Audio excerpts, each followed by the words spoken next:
என்னம்மா பேசிட்டு இருக்கிற? பாய்த்தி வாங்கிட்டு வந்து குருணாசாமி வாயில குழந்தைகள் கொடுக்காது விட்டுங்க. வேற தண்ணி ஒழுகுதுன்னு எடுத்து பார்க்குற அழுவி இருக்குது. இரு நீ என்ன சொன்ன? காய் பழுக்கோன்னு அப்படியே வெய் சுகாசுன்னு சொன்னே இல்லையே, நீ தான் சொன்ன.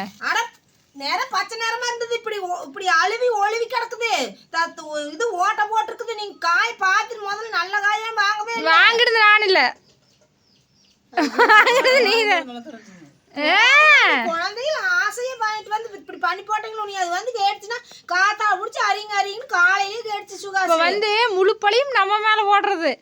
நல்லா பழமா பார்த்து வாங்கியிருந்தா 10 நாள் ஆனாலும் கெடாம இருந்துச்சு. தெரியுமா? பாருமா 3 பொய் 3 தம்பி இந்த காய் குழந்தைகள் கொடுக்க முடியும். திங்கக்கிழமை வாங்குனது, செவ்வாய் புதன் வியாழன் 3-4 நாள் தான் இருக்குது. இன்னைக்கு நல்ல பழமா வாங்கிருக்கோம். குத்தாரி கொட்டி வச்சுக்கிறோம். அதுல கூட பார்த்து வாங்க மாட்டீங்களா எல்லாரும்? அதான் வாங்கினாலும் சரியில்லை, கடைசியில் என் மேலே அரிஞ்சு கொடுக்கல அப்படின்னு என் மேலே பழி போடுறீங்க. அப்புறம் எங்கள் அம்மா என்னச்சு, சுகாஸ் வாங்கிட்டு வந்தானே அறியலான்னு சொன்னதுக்கு வேண்டாம் பழுக்கிட்டு அப்படின்னு சொல்லுச்சு. பச்சை நேரமா தெரிஞ்சது தோல் அந்த அன்னைக்கு. மொத்தத்தில் உங்கள் 2 பேர்த்து மேலேயும் தப்பு. வாங்கினாலும் தப்பு, உன் மேலேயும் தப்பு, என் மேலே தப்பு இல்லை, என்னையும் சொல்லக்கூடாது. இப்போ என்னை 2 பேரும் சேர்ந்து பேசிட்டு இருக்கிறாங்க. இங்கே வாரு அப்படியே இன்னைக்கு தானா வெட்டியா போச்சு. இனிப்பா இருக்குதா? இனிச்சது ஒரு துளி தின்னு மாத்தப்போ.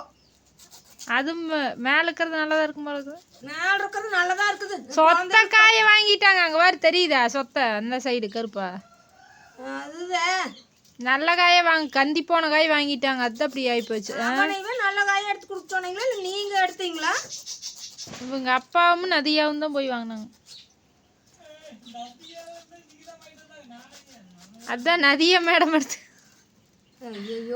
ஆனா பார்க்கும்போது நல்லா தான் இருந்துச்சு, ஒரு பக்கம் கூட குறைவா இல்லையே. போய் எடுக்கிற நீ பார்க்கவே மாட்டையா? நான் வண்டிக்குள்ள உட்காந்துட்டு இருந்தேன், எழுந்திரிச்சு போறது யாரு போறதுன்ட்டு. அப்பதான் நான் போய் இந்த பேரிக்காய் வாங்கிட்டு வந்தேன்னா சரி எத்தனை டைம் பாருங்க. குழந்தை வந்தா கொடுக்கணுங்களே. மொக்கிதுமா. எப்படி இருக்குது சாட் பாரு? நல்லா இருக்குதா? உனக்கு நல்லா குளிச்சிருச்சாமா? எல்லா பழியும் நம்ம மேல போட்டுற வேண்டியது. ஒரு ஆள் கிடைச்சா நல்லாவே இல்லை. குழந்தை வந்தா இது ஒரு பழம் 70 ரூபா. அட கடவுளே, 70 ரூபாயா? இனிப்பா இருக்குதுமா. இனிச்சது பாரு, புளிப்பு அடிக்கவே இல்லைங்கிற. நல்லா இருக்குது. அந்த 2 பீஸாவது கொடுத்துரு. வந்தா கொடுத்துடலாம். நீ ஒன்று சாப்பிடு. இன்னும் மூடி வச்சுன்னா எனக்கு இல்லாட்டியும் போச்சாது. உன் குழந்தைகளுக்கு ஒரு பீஸ் தான் இருக்குது. இந்த அழுவி இருக்குது. இந்த ஒண்ணுதான் வாங்கிட்டு வந்துக்கலாம். 6வது நாளுக்கு எப்படி கொடுக்கறது? வாங்கிட்டு வந்தா இருக்குது, கோபி ஓர வழியில் இருக்குதுல்ல. நல்லதான் ஒன்று வாங்கியாந்து கொடுங்கப்பா குழந்தைகளுக்கு. இல்லைன்னா அந்த விற்கிறதையாச்சும் அரிஞ்சு கொடுப்பாங்களா? அதுலையாச்சும் ஒரு 4 குருநாத சுவாமி கோயிலுக்கு போயிட்டு அது கோவிலில் வாங்கலிங்க ஃப்ரெண்ட்ஸ், வர வழியில் வாங்கினோம். இனிக்குதுல. அதான் நல்லதாக தான் எடுத்துருக்குறா. ஆனால் அது உள்ளே இருந்தது அவளுக்கு எப்படி தெரியும்? வெட்டு விட்டு கிடக்குது எத்தச்சோடு. அவங்க 2 வாங்கினாங்க, எப்படி இருந்துச்சு தெரியல. அப்பவும் இந்த ஒரு துளினால் புழு படிக்குது கடைசியில். இந்த அண்ணாச்சியில் எப்பவுமே புழு படிச்சுட்டு இருக்குது. இல்லை நல்ல பழமாக இருந்தால் நல்லா இருக்கும். போது நல்ல பழமாக இருக்கும். பெரிய பழமாக இருக்குன்னு தெரியுமா?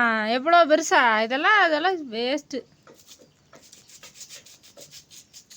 சரி வந்தாங்க இல்லையாச்சும் கொடுத்துடலாம் வச்சிருந்தோம்.